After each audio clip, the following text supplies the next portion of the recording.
That chocobo is thick, he sure is. That baby is the boss of everyone in the world? Yeah. Yeah, these babies who are like, I don't know, 15-year-olds, they are in charge. But to be fair, they have lots of money, so they should be in charge, right? He said sarcastically. So to review, we are to travel to Radiata, where we will meet with a contact recruited by Marshal Tarapin's agents. Took the liberty of reviewing intelligence reports while Old and Lyse were away. So the settlements are not wholly unfamiliar to me.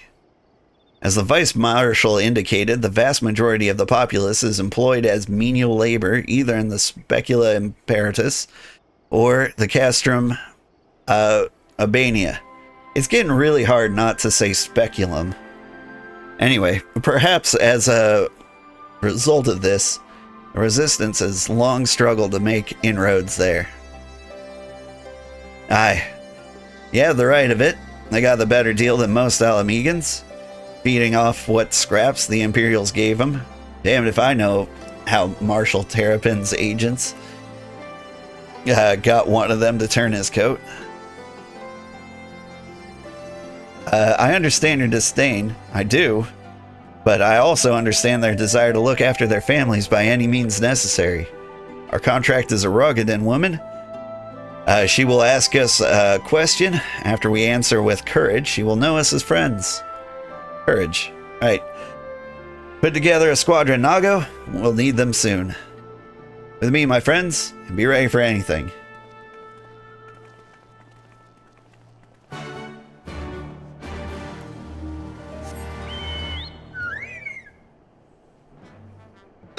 My cat is trying to eat me. He knows it's breakfast time. I've got 2 minutes left to stream. Well, the more money you have and the louder you talk, the more important you are. Yeah.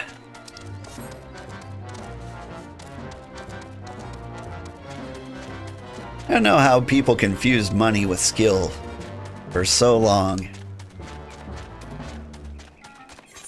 But it's never been more apparent than now that one does not necessarily equal the other. But more than that, well, I should add the caveat, like, just because somebody's rich doesn't mean they're an idiot, too. It just seems like they haven't earned the right to be in charge. There are rich people who are smart and powerful and respected. Most of them are 100 years old. The generation that's rich now just seems to be the children of those. Oh, the fat chocobo music is adorable, isn't it? That was introduced in another Final Fantasy game. I forget which one, but like there was another game, I think, with fat chocobos. Final Fantasy XIV is real good with the callbacks, let me tell you. See, what did I tell you? Let's continue on to the Specula Imperatoris.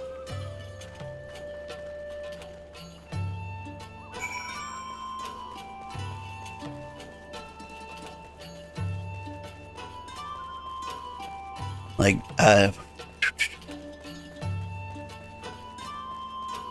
and I believe Nobuo Uematsu was the composer for the majority of Final Fantasy XIV.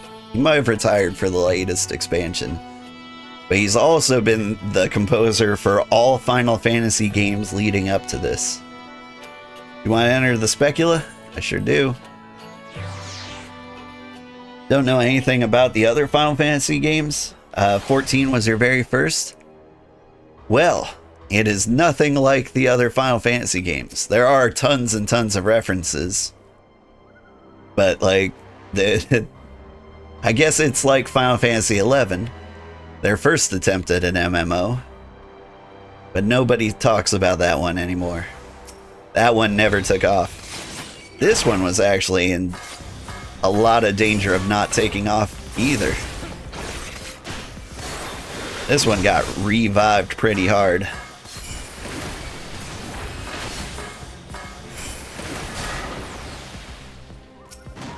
Kicked in the head.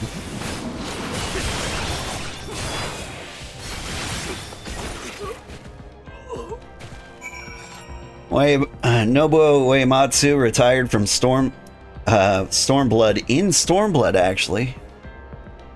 Masayoshi Soken has been the main music guy since Shadowbringers. Oh. That's good to know. A lot of the songs I know are from post Shadowbringers. And they are good.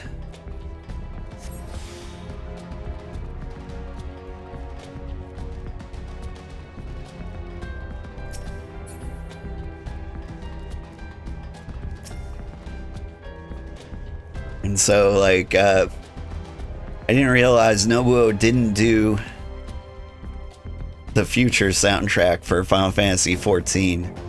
But I'm very impressed with the job the next guy did. I think he might have been like an apprentice to Uematsu.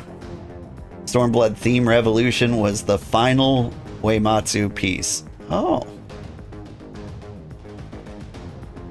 I do want to say, like, I think it was like an apprenticeship situation, so there might be a lot of inspiration from Uematsu in the future generations. But I'm very curious.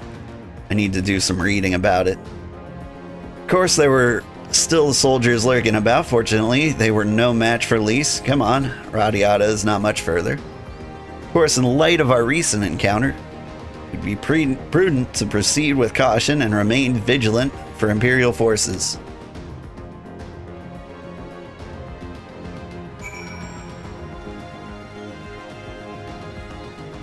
Have you ever listened to the Prey soundtrack? There was one time when Final Fantasy released like a whole vocal opera. Hang on. Basically all of the favorite songs from like all the favorite Final Fantasies. And it was amazing. Some of my favorite songs are on there. Like Promised Land, Alpalé de Ver.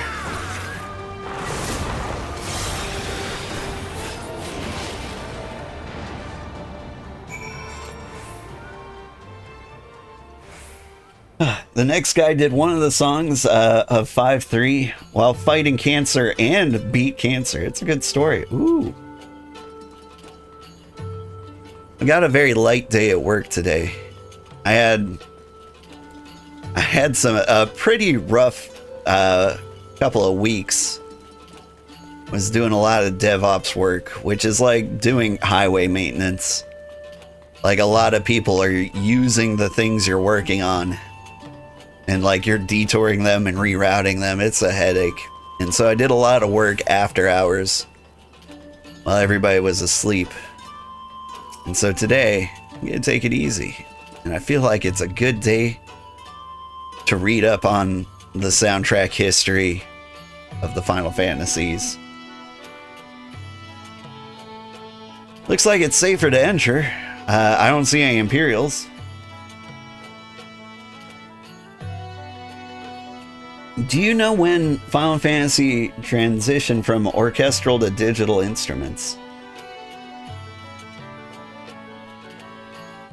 He beat cancer and created great musical art. He is a hero. Yeah. So it's very interesting. So Final Fantasy has always been kind of orchestral music based. Like ever since like Final Fantasy 1 in like the 1980s. Like Nobuo Uematsu didn't like write like beeps and boops. He wrote an orchestral piece and then translated it into beeps and boops. So like it's always been like London Philharmonic quality stuff, just like hidden behind the veil of video games. I don't see smoke above Castrum Albania anymore. Do you think they fixed the cannon already? That would be a comedic time to explode. Alright, my alarm went off. I gotta get the kids to school. It's a big day for my son. He's got a big presentation that I get to be a part of. And so I gotta rush out of here today. Thank you so much for watching. I had a great time. Gonna make food happen. Oh man, you are ready to go. My son just ran in here. Bye. You want to say hi to everybody? Hi, everybody. Bye, everybody. Good. Stick around. I'll find somebody to raid.